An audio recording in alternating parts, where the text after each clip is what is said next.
Quando ligar. Palavra. Obrigada, presidente. Bem, bom dia, acho que boa tarde já a todos, a todas, senhores e senhoras deputados. Primeiro, que bom que já foi restabelecida a presença do relator. Acho que esse é um momento muito importante em que nós apresentamos sugestões no mérito, travamos esse debate intensamente na Comissão de Constituição e Justiça, e aqui é um momento de escuta para que, e assim esperamos, mudanças sugeridas no relatório possam ser incorporadas pelo relator para que a gente avance no texto. Bem, a primeira coisa é um debate mais geral, que eu acho que é importante como ponto de partida. Me preocupa muito tratar da seguridade, tratar da previdência como algo simplesmente fiscal. E inserir isso que é direito, que é conquista de trabalhadores, trabalhadoras ao longo da história, e por isso, inclusive, está na Constituição. O microfone está fazendo eco? Não? Algo como um instrumento para resolver a tal crise fiscal. O Brasil é um país com enormes desigualdades, um país que, por isso mesmo, a nossa Constituição ela é extensa. Ela tem uma gama de direitos que estão presentes na nossa Carta Magna, se comparar, por exemplo, a Constituição nossa com a de outros países, porque o Brasil tem essas marcas históricas.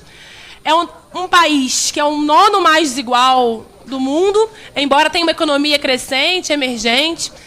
É um país que tem aí, somando desempregados, quem deixou de procurar emprego, trabalhadores informais, tem quase 50 milhões desse tipo de trabalhador. É um país marcado por uma lógica escravocrata, patriarcal, dos tempos lá de um Brasil colonial que a gente queria deixar para trás, mas que permanece, é o país dos latifúndios. Não é à toa que há aposentadoria rural especial, que inclusive conquista dos movimentos que tenha se retornado a como era anteriormente. Então, um país com essas marcas, ele tem na sua Constituição a seguridade como um seguro desses trabalhadores e trabalhadoras, como um instrumento, o principal, talvez, instrumento que incide sobre essas desigualdades históricas.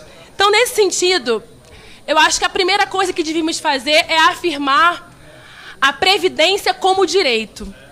Não como favor, não como um problema de gastos do governo brasileiro, mas como direito, parte da Constituição, constitucionalizado justamente porque tem um histórico de desigualdade e, na verdade, também parte de uma contribuição. Portanto, os trabalhadores, ao longo da história, contribuem para isso que é direito de cada trabalhador. E aí, um segundo ponto, então me preocupa muito, estamos com um problema fiscal, vamos usar a Previdência para resolver esse problema. Um segundo aspecto é um debate que a gente se chama na economia, a coisa do ciclo da pobreza. Precisamos reduzir gastos para crescimento econômico. Precisamos conter os tais gastos, e aí nem chama de investimento, com previdência, para poder reduzir... Olá, deputada Maria do Rosário, como vai? Para resolver um problema fiscal. Mas quando a gente pensa no orçamento, por exemplo, na nossa casa, a gente escolhe para onde vai o dinheiro. A gente escolhe se vai investir, melhorar um quarto, se vai investir, comprar a comida de todo mês. E o que está sendo colocado é para onde vai o orçamento brasileiro. E é preciso discutir, por exemplo, o quanto se gasta há tanto tempo com juros direcionados a capital financeiro, ao setor financeiro, e quanto isso provoca um rombo no orçamento brasileiro. E aí a gente tem, historicamente, o quê? Congela investimentos em saúde, educação e assistência, com a PEC, chamada PEC do fim do mundo, porque o Brasil aí sim volta a crescer. Faz reforma trabalhista, flexibiliza as leis trabalhistas, porque vai voltar a ter geração de emprego. Quando, na verdade, estamos, mesmo com os últimos passos de flexibilização do trabalho, a gente está aí com recorde de desemprego. E tem um... Deputado, eu queria só pedir ao plenário silêncio, que tem uma oradora fazendo uso da palavra, até em respeito aos pares aqui da comissão. Queria pedir silêncio, por favor, para a gente poder ouvir a todos os companheiros e companheiras aqui da comissão. Com a palavra, Vossa Excelência. Agradeço, deputado.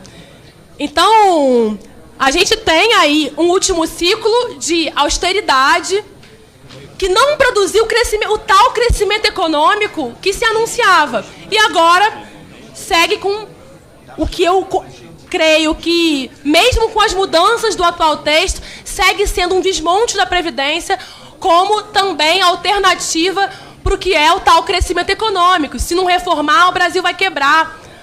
Quando, na verdade, a gente tem colocado aí outras formas, reforma tributária, taxar, por exemplo, os dividendos, taxar lucros. A gente tem um dos sistemas tributários do mundo mais permeados por desigualdade. Tem uma série de medidas que tinham que ser tomadas antes de pensar o desmonte da Previdência, que está colocado lamentavelmente. E aí, a gente tem um aquecimento da economia justamente porque você reduz o trabalho formal, como a gente tem no último ciclo isso acontecendo. É óbvio que vai ter menos contribuição no bolo, que é uma contribuição coletiva, contribuição marcada por compartilhamento geracional, né? Então, e aí entrando especificamente nesse tempinho que me resta, acho que tem vitórias nesse texto que está colocado, importantes, que a gente tem que lutar para que não volte. Nos países em que se optou pela capitalização, a maior parte deles já voltou atrás, porque o sistema de repartição se mostrou a melhor saída para o que está colocado num Brasil tão desigual. Não se pode admitir voltar para o sistema, para a proposta que estava colocada, inclusive sem explicar qual era o custo de transição para a capitalização. A outra questão é sobre o tempo, que aí eu queria colocar também alguns aspectos que, lamentavelmente, mostram que é uma vitória limitada e que continua sendo marcada por um desmonte.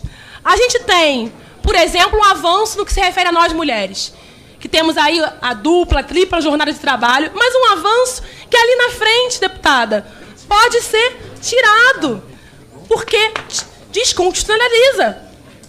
Então não pode ser entendido, lamentavelmente, como um avanço. Parece que colocou aqui agora porque tem pressão popular e depois, por uma lei complementar, uma lei qualquer que não tem a ver com mudança na Constituição, volta esse retrocesso. As regras de cálculo são também, parecem desconsiderar o que é a realidade do mercado de trabalho brasileiro. Um trabalhador, em média, no Brasil, fica aí 6 meses empregado e outros 6 desempregado. A gente tem como marca do mercado de trabalho brasileiro a informalidade. E se quer contar 100% das contribuições. O trabalhador ora ganha pouco, ora ganha mais. Isso é algo que vai impactar naqueles que já são mais precarizados e precarizadas, que têm os salários mais baixos. Então, isso é fundamental que a gente discuta e acho que podíamos avançar para alterar. Professores da rede privada passarem a ter idade mínima. Isso é, ao meu ver, um retrocesso. Eu sou professora, Maria do Rosário, há mais de 10 anos. E isso é ignorar o que é o trabalho de sala de aula do professor que, de 6 da manhã até 10 da noite, dia seguinte, 6 da manhã, 10 da noite, abono salarial.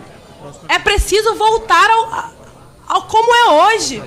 Esse trabalhador que ganha já pouco, já não consegue se sustentar num salário mínimo que não corresponde ao que é a necessidade da cesta básica, da vida com dignidade do Brasil, não ter mais direito aos 2 salários de abono. Pensão por mortes que se propõe 60% do benefício. Então, é uma série ainda de elementos que desmontam aquilo que hoje talvez seja o principal instrumento que se tem para corrigir as desigualdades históricas brasileiras.